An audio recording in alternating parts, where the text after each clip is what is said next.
Dodge Charger GT rear brake pad replacement. Driver side, remove the cover. 22mm lugging. Jack your car up. Caliper. 215mm. One there.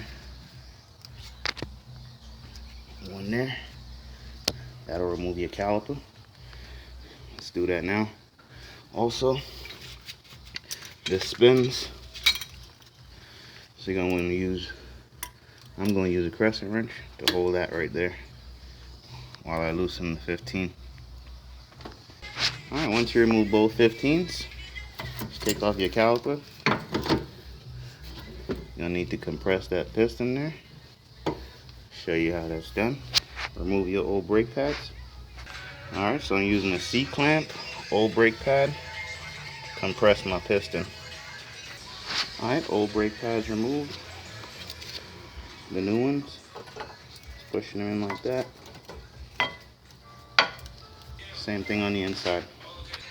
Alright, new pads installed. Push these in and reinstall your caliper.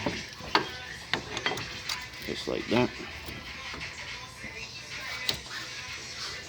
Now you're going to put back in your two 15mm. Line it up. Start by hand.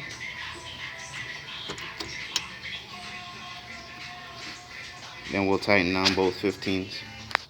Alright, both 15s are in. Repeat the same process on the other side. Put your wheel on.